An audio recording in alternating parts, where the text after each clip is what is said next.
Assalamualaikum.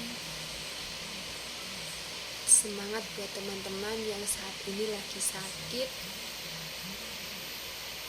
Ini saya mau sedikit cerita tentang kisah dimana di balik keceriaanku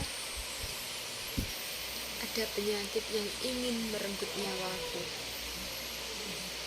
Tahun 2023 Agustus tanggal 23, dimana itu adalah awal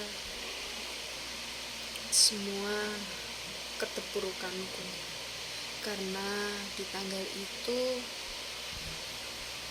orang yang sangat saya cintai, yaitu Bapak, pergi meninggalkan saya untuk selamanya, kembali kepada Sang Pencipta.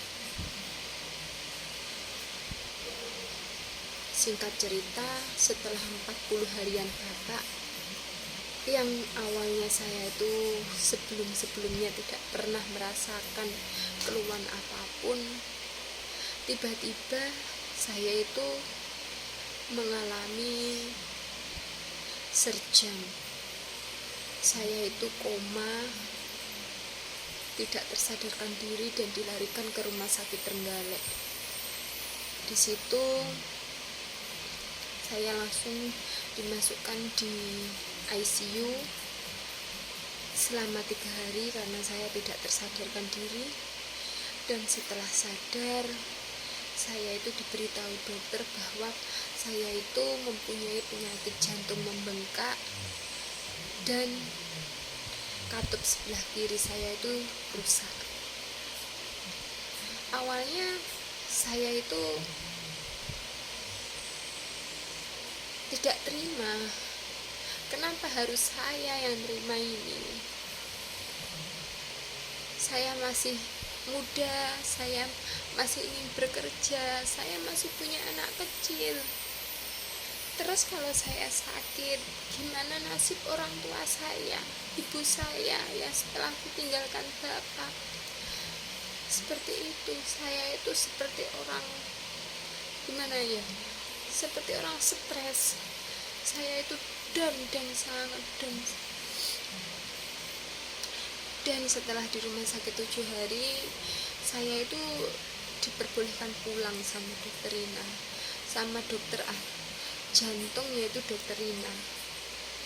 Dan saya disuruh kembali lagi setelah 2 minggu untuk kontrol.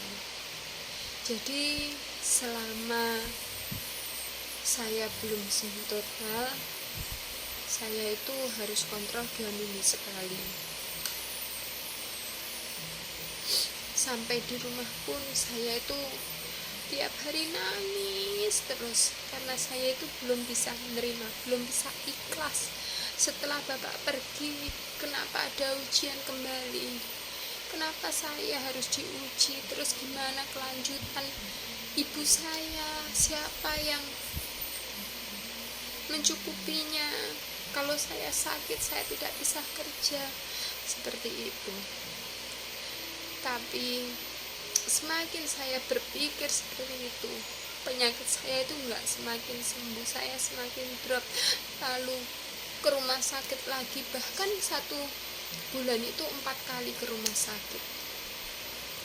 Itu selama kurang lebih 1,5 tahun. Saya itu tidak lepas dari oksigen, bahkan makan dan minum saya itu sangat dibatasi. BB saya itu awalnya 80 kilo, turun gratis tinggal 45 kilo. Akhirnya setelah beberapa bulan, saya itu mencoba untuk ikhlas, mencoba mengikhlaskannya bahwa ini sudah nasib saya, takdir saya sakit seperti ini. Akhirnya saya itu semakin membaik dan membaik. Tapi pas hari raya tahun 2024 saya itu juga mengalami hal yang seperti saya alami lagi, serangan jantung yang kedua, yaitu saya itu drop lebih parah lagi. Seluruh tubuh saya itu bengkak semua, bahkan dari perut saya itu bengkak besar sekali, kaki saya itu bengkak. Akhirnya saya dibawa ke rumah sakit, dimasukkan ke ICU, disedot cairan. Awal sedot cairan itu dapat 18 liter, teman-teman. Di situ itu selama 9 hari atau berapa hari gitu disedot seperti itu. Terus saya diizinkan pulang, tapi setelah beberapa hari lagi kambuh lagi, bengkak lagi, dibawa ke rumah sakit lagi. Kalau sudah membengkak seperti itu, saya itu tidak bisa napas. Tidur pun saya itu pakai bantal yang tinggi, bantal kaki yang tinggi. Tidur itu hanya lap-lapan. Saya itu tiap malam tidak bisa tidur. Saya itu tersiksa sangat sekali, dan sangat tersiksa. Dan waktu itu dokter sempat menyarankan untuk saya melakukan operasi kantuk di Jakarta. Tapi saya itu takut kalau saya itu pulang tidak sembuh, hanya tinggal nama, seperti itu pemikiran saya. Akhirnya saya memutuskan tidak ikut operasi, karena selain jauh, saya itu berpikirnya 2 kali lipat. Akhirnya pada saat itu saya hanya ingin memikirkan kesembuhan saya tidak, maksudnya pemikiran saya itu saya buat los sekali. Saya tidak memikirkan apapun, saya biarkan semuanya itu. Alhamdulillah untuk saat ini kondisi saya itu semakin membaik dan membaik. Walaupun terkadang kalau pas hujan itu masih mengalami sesek, ngos-ngosan kalau dibuat aktivitas yang sangat berat. Tapi puji syukur Tuhan, saya masih dikasih kesempatan bernapas sampai saat ini tuh sangat bersyukur sekali. Walaupun saya itu sudah tidak bisa untuk melakukan aktivitas lagi. Seperti itulah kawan-kawan, betapa hancurnya saya ketika saya ditinggal bapak saya dan diberi ujian yang begitu berat. Tapi saya tetap bersyukur, karena saya yakin Tuhan itu Maha Adil.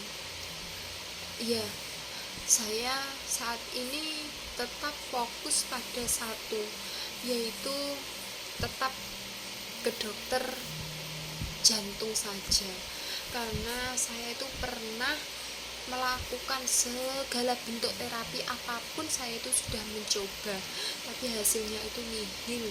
Bahkan sampai dukun berapa itu sudah pernah, tapi hasilnya dikit dan hasilnya itu nihil, dan bagi saya itu malah menghabiskan uang.